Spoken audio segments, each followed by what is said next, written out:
Greetings, ladies and gentlemen. Today is October 6th. The Jays are up 2-0. Mariners and Tigers tied, and more. Let's talk about it.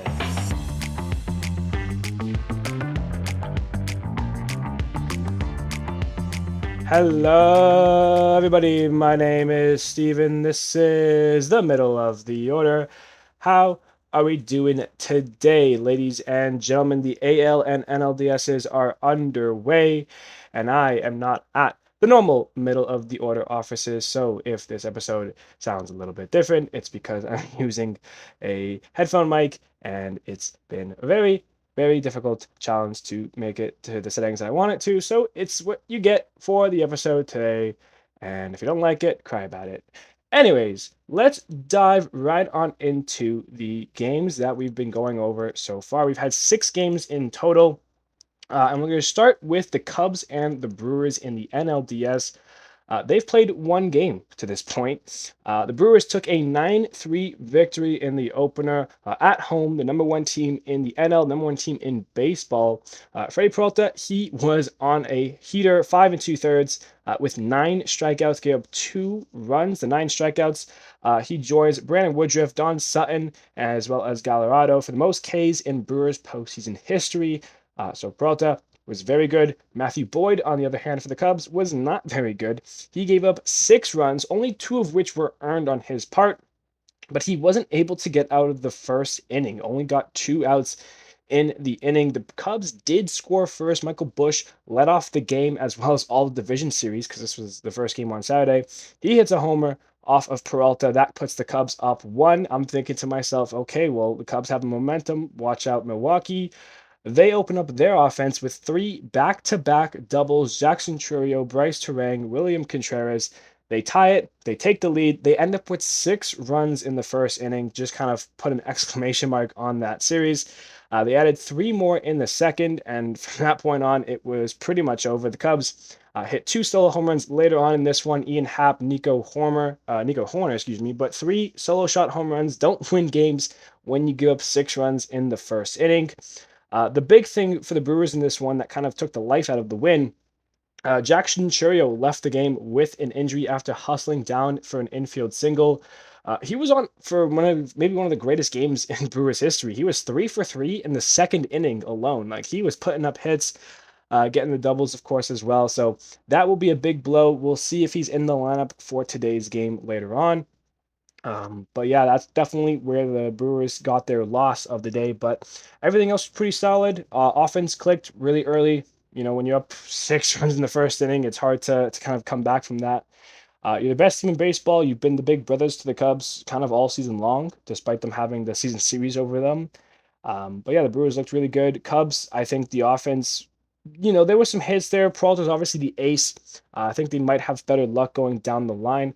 I could still see the series going 4 or 5 games, but the Cubs desperately need to get another win in Milwaukee before they turn it back over to Wrigley. Because if you go down 2-0, it would definitely be hard to come back from that. So Cubs need to get a lockdown win for Game 2. But before that, we'll have to see if they're able to do that, I guess, is where we go from there. So that is what it is currently. The Brewers have the 1-0 lead over the Cubs. Game 2, of course, being today. They'll be able to rock that out underway, but we'll talk about that a little bit more later on. For now, let's continue and continue by going over the Dodgers and Phillies, the other NLDS game and series. They, of course, have only played one game as well. The Dodgers beat the Phillies 5-3 on Saturday. It was Shohei's first ever postseason pitching start, an appearance. He was pretty okay, 6 innings, 3 runs, not the best in his mind, but 9 strikeouts regardless. Christopher Sanchez on the other end of the mound, 5 2/3, with 8 strikeouts for him, gave up 2 runs on 4 hits. But was pretty solid despite 1 inning of work, and that's usually what it comes down to in postseason games. 1 bad inning will make or break a game, and eventually that game can make or break a series. So especially in the early stages of the division series, a 5-game set, you lose 1 game, it's not the end of the world, but all of a sudden it's now you have to win 3 or 4, and that's its own challenge. The Phillies did get to Ohtani early in this game. The Dodgers In the second inning, Real Muto, a 2-run triple started the scoring off, and then Bader, a sac fly, brought him home for 3 runs in that second inning. The Phillies were in control up until the sixth inning, where the Dodgers got on the board. It was Kike Hernandez, a 2-run double. That is because playoff Kike hits different. This guy becomes a different breed of player when he's in the postseason. We saw it in the wild card series. We're seeing it now here in game 1 of the division series. After getting those 2 runs in the sixth, it's a different Hernandez in the seventh. Teoscar Hernandez flips the script, a 3-run go-ahead home run off of Matt Strahm, puts the Dodgers up 2. And that was the end of the scoring that we saw in this game. The Dodgers get a little comeback win from down 3. They score 5 unanswered in the sixth and seventh. Tyler Glasnow comes out of the Dodgers bullpen. It's the first time he's done that since he was a Pirate way back in 2018. And then Roki Sasaki came in to lock up the save. He looked great again. I could see Sasaki kind of being the closing pitcher for the Dodgers going forward in the postseason. His stuff fits a closer's role. He obviously has the stamina and the longevity to be a starter, especially if they, go next year. Remember, he's still young. There's still so much, the Dodgers can do with him. But I think for the postseason, his stuff right now fits better in the bullpen.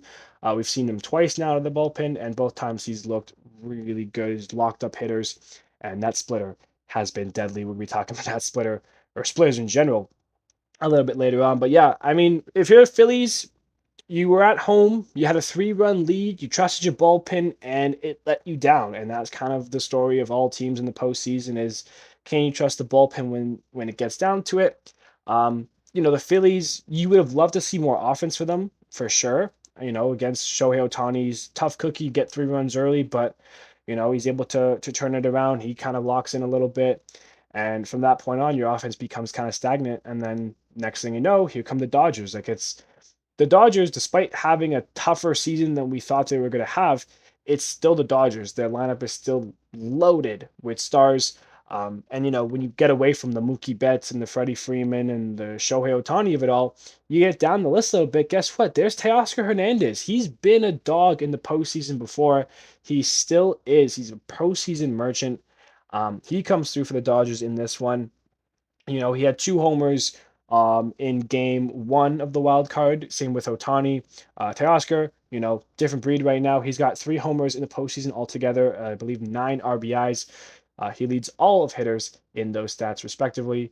And yeah, Teoscar is a hitting merchant. The defense can let you down a little bit in the outfield, but what Teo provides offensively, it's what makes the Dodgers a very tough team, because when you get away from those stars, you still get slightly less stars, but just as powerful and just can beat you in different ways. And that's what the Dodgers will do. That's what they did in game 1. And if you fall 2 games at home, you go back to LA down 2 games.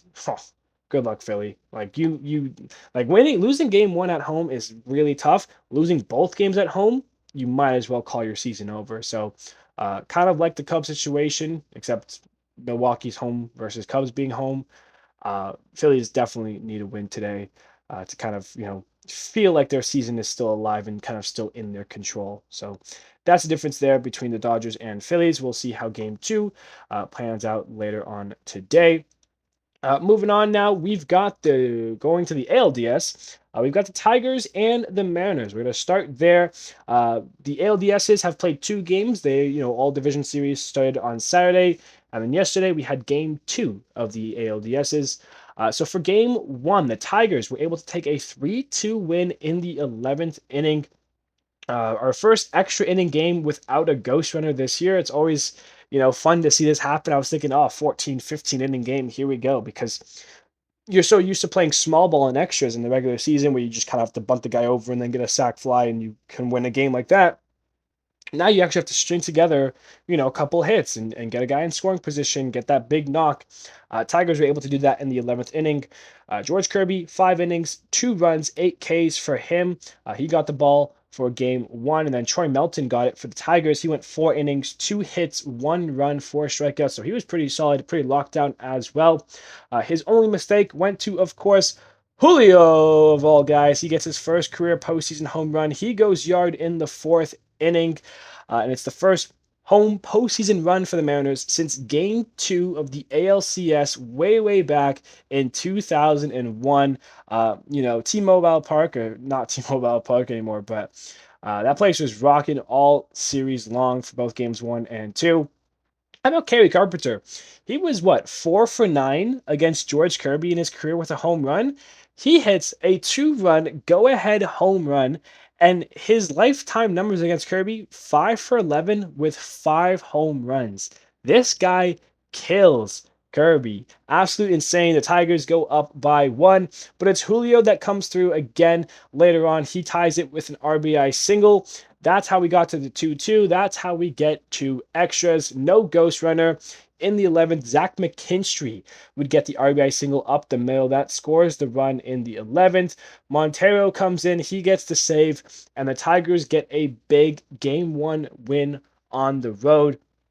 And why it was so huge is because who they had starting for Game 2, the ace, the potential two-time Cy Young winner back-to-back years, Tarek Skubal got the ball in Game 2. It was very important for him to get this win, and he had great stuff once again, not as sharp as his first game. 7 innings, 5 hits, 9 strikeouts, but gave up 2 earned runs. Kind of made 2 mistakes, and those 2 mistakes came to one guy, and that was Jorge Polanco. He had himself a game, homering not once but twice off of Skubal in the 4th and 6th, both of which were solo shots for Polanco here, and for Skubal, I guess. It's the first 2-homer game off of Skubal since Paul Goldschmidt in 2021. We're 4 years removed from the last time a player was able to hit 2 home runs off of Tarek Skubal. That's how dominant he had been. For the Mariners on the other end, Luis Castillo got the ball in Game 2, 4 2/3. Only 1 hit, but he had command issues, did walk 4 batters in this game. And that's how you ended up not getting out of the 5th inning from there. Mariners were in control pretty much all game. Polanco had given them the home runs that they needed. The pitching and the bullpen has been holding the Tigers. That was the case up until the 8th inning, where Spencer Torkelson came up clutch. He hits a 2-run game-tying double, 2-run score, and when tied up at 2 in the 8th, and I'm thinking, here we go, another extra inning game, because Seattle does love their extra inning games. But it's Julio Rodriguez. He comes up, a go-ahead double in the bottom half of the 8th. The Mariners retake the lead. They get back on top, and the Mariners are able to get a huge win on a day that Tarek Skubal starts for the Tigers, and that evens up the series at 1. It's the Mariners' first win at home for a postseason game since 2001, of course. Polanco with that 2-homer game. He's the first Mariner with a 2-homer game in a postseason since 1995. And that's the thing, when you're away from the postseason for so long, like Seattle had been, of course they were in it in 2022. But I mean, you get these numbers are just like, yeah, man, like we're here. Seattle had 1 home game in 2022. They were on the road in Toronto in the wild card series, and then they played in Houston first 2 games, and then lost the last game at home and got swept. So, I mean, it's been a while since we'd seen success in Seattle from the Mariners in the postseason, and they got that in Game 2. You saw fans crying. It was a very emotional day, and it's a big win because, as I mentioned, Tarek Skubal Day, that's the best player on that Tigers team. You win on the day he starts, and even though you're going now to Detroit for Game 3, it still feels like Seattle is obviously on paper the better team, but they have the momentum that you would hope the Tigers would have had, or at least Detroit would have had, entering Game 3 up 2-0 in that season series. Now it's 1-1. You guarantee Game 4, and that's a fun way to know things, right? When you get at least Game 4, because the first 2 games get split. So that's what's happening right now in the Seattle and Detroit series. Julio Rodriguez, the guy they paid much money. He's coming up huge. The stars gotta be stars. Your best players need to be your best players in this time in the postseason. That's what Julio's done. Has the home run to get the Mariners on the board in Game 1. Has the run that ties it up in Game 1. Has the run that gives them the lead in Game 2. So he's been huge this series in these first 2 games. And I think, if you're Detroit now, You got to look about how you can get this guy out, because so far the Seattle's offense has resolved and revolved around Julio. If you're able to get to him, so far, big dumper, Cal Raleigh hasn't been too much of a factor in the series. So if you get to Julio, you guys are going to continue to be in the driver's seat in this series, and kind of retake that over. So keep an eye on for that. Tigers Mariners game 3 happens tomorrow on Tuesday. We'll see if there's a game 5 eventually. Moving on here, the last series to talk about, we've got the Yankees and we've got the Blue Jays. And oh my God, this series is belt to ash right now. The Blue Jays, they took care of business at home game 1. Kevin Gausman did what he needed to do, 5 2/3 with 4 hits, 1 run, and 3 strikeouts. Meanwhile, Luis Hill got kind of pulled early on, but he was definitely struggling. 2 2/3, 4 hits, and 2 runs. Vladdy gets Toronto rocking in the first. A solo shot home run, his first home run since the Jays played the Yankees at the start of September. A big moment for him. As I mentioned, in this time period, your stars need to be stars come October, and Vladdy is breaking out in a huge way. And how about Alejandro Kirk in the very next inning? He goes deep with a solo shot. He was 6 for 10 with 5 home runs and a double in his last 10 at bats at that point. A catcher who, is known more for his contact and defense rather than his power. 5 home runs, had the two homers on Sunday, the grand slam. And then he gets another one later in this game. He gets a second home run in the 8th inning. The Yankees, they didn't really have chances in this game. They had one chance in 1 inning. They had the bases loaded, no outs. Kevin Gausman strikes out Judge, a nasty splitter to strike out the big bad Judge. He ends up then walking Bellinger, the only run the Yankees would score in this game, before Ben Rice pops out. And then Louis Varland comes into the game. Josh Snyder says that's enough from Gausman. Varland comes in, strikes out Stanton with the fastest pitch he's ever thrown in his career, 101 miles an hour. I think the exactly was 100.7. But he strikes out. The Blue Jays get out of it, and from that point on, this it was a 2-1 game. It was kind of close. The Jays blew it open. They added 4 runs in the 7th, a big hit from Nathan Lucas, a 2-run double, and then the 8th inning, that's where Kirk gets his second home run. They add another 4 runs off of Paul Blackburn, who's obviously not the best of the Yankees pitchers, but regardless, from 2-1, it's 10-1. That's the final. The Blue Jays take game 1 of the series. And, you're thinking, if you're a Yankees fan, you're thinking, okay, well, that sucked ass. But you know what? We got Max Fried on the mound for game 2. We're feeling a little bit better about that. Let's get this win. Let's even up the series, bring it back home. And, it's then the best 2 out of 3, and we have home field advantage. Well, let me tell you something. Max Fried didn't have it at all. Game 2, 3 innings, 8 hits, 7 runs, and only 1 strikeout. Max Fried was awful in this game. The Yankees had to deal with a rookie, Trey Yesavage. And let me tell you, you don't know this kid's name? You do now. His 4th career start, his first in his postseason career, of course, and it was absolutely historic. He pitched 5 1/3, getting 16 outs for the Blue Jays, and didn't give up a single hit.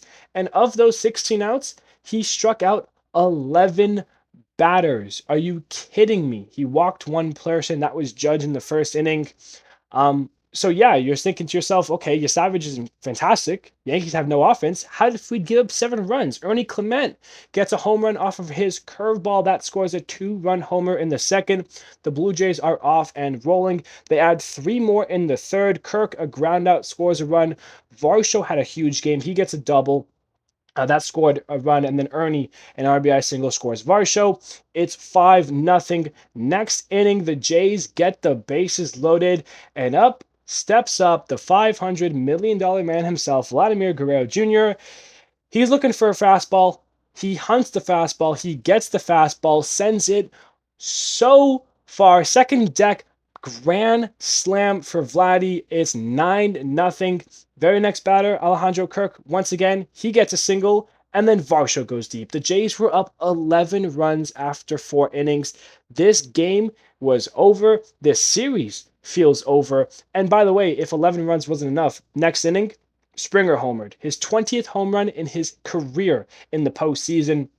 And then the Yankees, the Blue Jays take out Yesavage. They say that's enough. Thank you for everything you've done for us.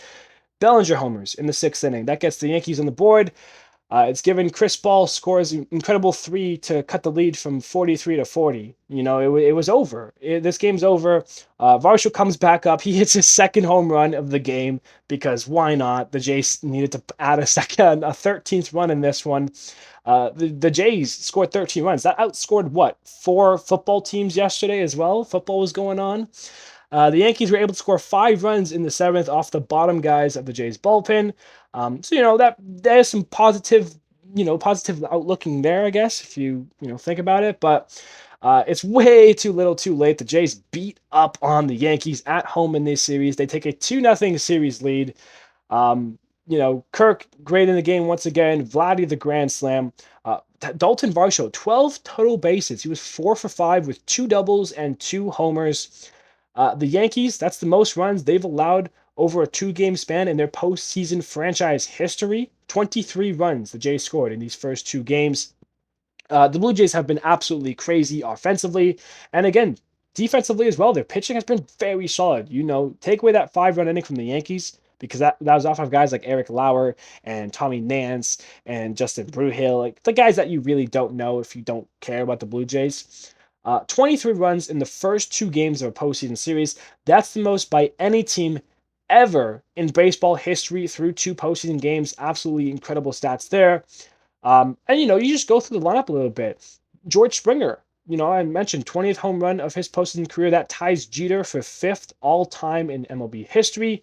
Alejandro Kirk is 3 for 9 with 2 homers. Dalton Varsho in the series, 6 for 8, 3 doubles, 2 homers, 4 RBIs, 6 runs for Varsho. Vlad Guerrero Jr., he's hitting the home runs, sure. He's also getting base hits, getting on. 6 for 9, 2 homers, 6 RBIs, 3 walks. These guys have been doing it. Remember, the Yankees and Aaron Judge specifically. Aaron Judge leads all of postseason right now with 7 hits. He's had 5 games to get those 7 hits. Vlad and Varsho have 6 each, and they've played 2. 3 less games, and the Blue Jays offense has been on it. They did it against Luis Hill. They did it against the Yankees bullpen, guys like Weaver and everything. And then doing it against Max Fried, it just shows how impressive the Blue Jays have been to open up this postseason. And, I haven't even given my proper flowers to Trey Yesavage. History was made yesterday. No hits, 11 Ks. His splitter was the best thing I have ever seen. If you have not seen the highlights from this game, go watch them. Go on MLB's profile on Instagram. Watch all 11 strikeouts that he threw. These Yankees hitters look like they had never swung a bat before, and they're in the postseason. The element of surprise, the home field advantage, Yesavage was the right pitcher to put in game 2, and he wiped the floor with these Yankees hitters. It's the most strikeouts in a postseason game for a Blue Jays pitcher. He got 11 in the game previous. It was a 4-way tie with 8 strikeouts. That was Dave Stee, Blue Jays legend, Juan Guzman, as well as David Price twice in the ALCS back in 2015. So, Yesavage, he made a name for himself. Everyone else is going to be looking at this guy saying, okay, is it the arm angle? Is it the splitter? He had a slider that went right on him. He's a right-handed pitcher. He threw his slider, and it ended up going inside on a righty batter. That's how crazy he had been in this game. Watch out, because the Blue Jays right now, they're feeling themselves. And as I'm watching these ALDS games, I'm seeing the Blue Jays dominate the Yankees of all teams. And then I take a look at the Tigers Mariners. They're playing, 3-2, 3-2 baseball. Both games ended in 3-2 wins. It's still pretty early. We've had 2 days of the division series round underway. It really feels like the Blue Jays are heading to the World Series at this point, because I don't know if Seattle or Detroit could stop them in the ALCS. I don't think the Yankees can stop them at all. You're down 2-0. Yes, you're going back at home.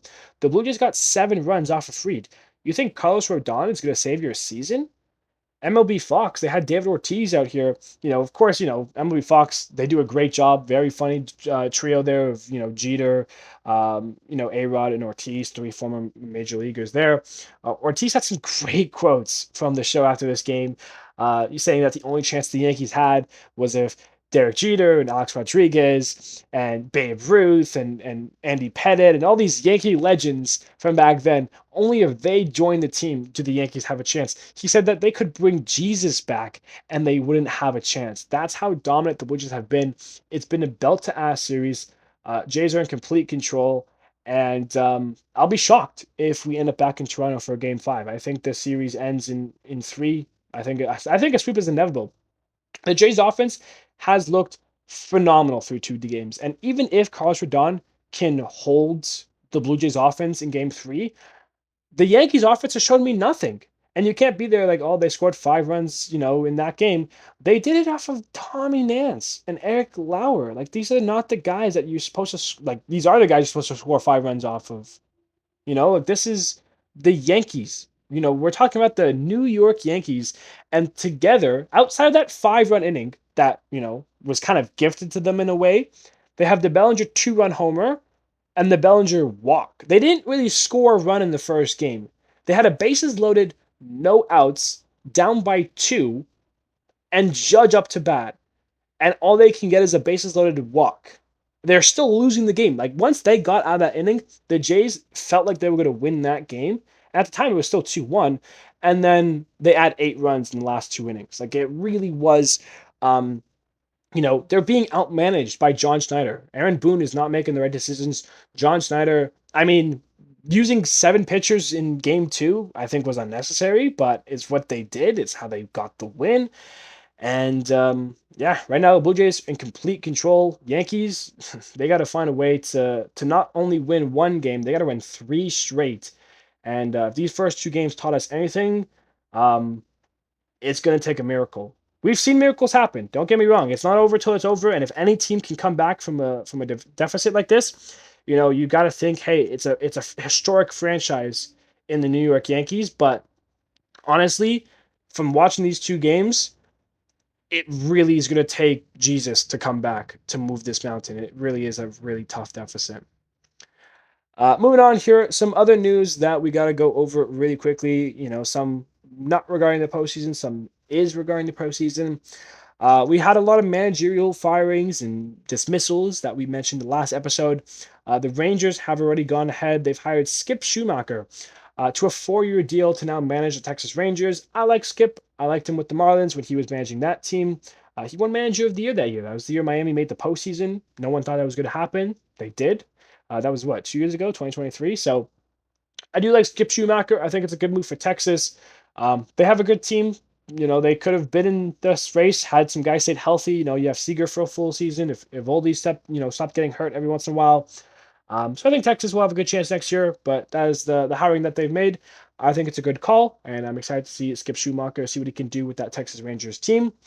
The other news here, Brett Phillips retired from baseball. He announced his retirement from the game. And this is one of those guys who never made that much noise. You look at his numbers career-wise, he isn't going to be remembered for that.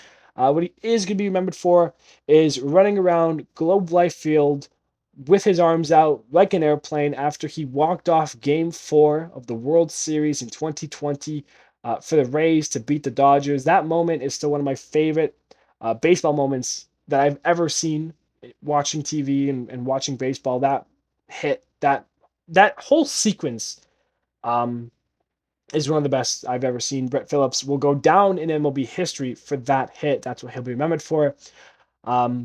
He's a great guy, great personality. If you were a fan of the Rays, what he did for your team off the field. And that's what people love him for, a fan favorite for sure. And, even for me, like a guy that I got to see pitch. I got to see him pitch live once, and that was a really cool experience to see him coming out of the bullpen. He always had his shenanigans working, and he was a great guy. So congrats on his retirement there as he exits from the game of baseball. The last news here that we had to go over, this one is regarding the postseason.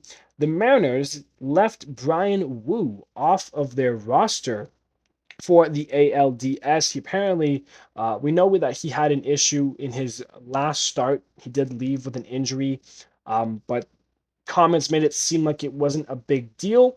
It turns out maybe it is a bigger deal. He's still dealing with what is being called a pectoral inflammation. injury there. So Wu was left off the division series as he's trying to work through that. And obviously, he's hoping that his Mariners can get to the American League Championship Series. And hopefully, he'll be healthy enough to pitch. Um, when I was doing the preview for the division series last episode, I talked about Wu being the ace of the staff this year. A guy who was the third guy, maybe fourth guy last year. He stepped up in a major way this year, easily been the Mariners' best pitcher. So when we were going over this, crazy rotation, by the way, the Mariners have one of the best rotations in baseball.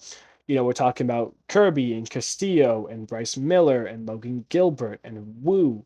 And like I said, Wu deserves the ball game one. And if they don't, they're dumb.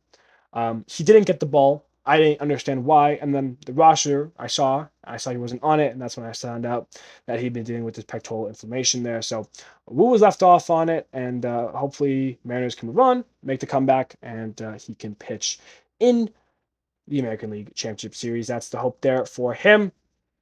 And that brings us to the upcoming games. So, what we got going on this week before our next episode, game 2 of the NLDS. That is today. The Cubs in Milwaukee, Shota Eminaga on the mound for the Cubs, taking on Aaron Ashby for the Brewers. This is his second start of the season, and Aaron Ashby's been coming out of the bullpen. His first start was in August. He pitched 2 innings. So it seems like it's more of an opener role for the Brewers. I was under the assumption it would be Quinn Preister. Maybe he comes in the, afterwards. Maybe the Brewers are just going for a little, opener strategy, bring out Ashby, get to the top of the lineup, and then you bring in Quinn Preister there and go from there. So we'll see what the Brewers end up doing, but don't expect Ashby to get a long outing there. Other NLDS game, Dodgers, Phillies, game 2. Blake Snell on the mound. Jesus Luzardo for the Phillies. He's going to need a big, big game for the Phillies to have a chance to beat up on the Dodgers. That brings us into tomorrow on Tuesday. Game 3s get underway. ALDS to Blue Jays are heading to New York. Shane Bieber will look for the sweep for the Jays. Meanwhile, Carlos Rodon will try to save the Yankees season. The Mariners are heading to Detroit now for Game 3. Logan Gilbert gets the ball for Seattle. Jack Flaherty is on the mound for Detroit for Game 3. When you take a look at Wednesday, this could be potentially the last day that we have 4 games in one day, and that will only happen if the Yankees can beat the Blue Jays on Tuesday. If they can, they will have both Game 4 of the ALDSs and the game 3s for the NLDS. So, if necessary, Jays and Yankees. Jays are TBD. The Yankees would be sending out Cam Schlittler on the mound for game 4. Seattle, Detroit, we know there will be a game 4. We don't know who will start for Seattle. Would it be Bryce Miller? Is it time already to go back to maybe George Kirby? We'll see what they choose there. Detroit is going with Casey Mize for game 4, so he's listed as the starter for now. Brewers and Cubs, their game 3, both pitchers TBD, so we'll have to figure out who will get the ball for that. And then the Phillies and the Dodgers, they'll be in LA now, that game 3. Phillies listed TBD, and then Yoshinobu Yamamoto will get the ball for the Dodgers in game 3. And then if necessary, there will be game 4s on Thursday. Brewers at Cubs, Phillies at Dodgers. All these pitchers are TBD, and those games will only matter if the Brewers and Dodgers sweep the Phillies and Cubs. If the Phillies and Cubs can get a win in games 2 or 3, obviously a game 4 will happen on that day. And then that will bring us to Friday. So we could be talking about all 4 division matchups wrapping up on Friday. We'll definitely know, the ALDS games done unless there is a game 5. So we'll see, if the Brewers, Cubs, Brewers, Cubs, Dodgers, Phillies, if those games finish in 4, if Jays and Yankees and Mariners, Tigers, those games finish in 4. Basically, game 5 of the ALDS on Friday, game 5 of the NLDS on Saturday, and then Sunday would start your championship series already. The ALCS would get underway there. So that's what's upcoming. in the baseball world for the postseason, and that is where our episode is going to end today, ladies and gentlemen. I appreciate you all for sticking through with a little bit of a different episode, different mic. Hopefully the quality isn't too bad and too shit, and was able to get my thoughts of the series, get the games going here. Postseason under full swing here, in full swing. I love you all, appreciate you all. Thank you, buddy, so much, and I will see you on Friday.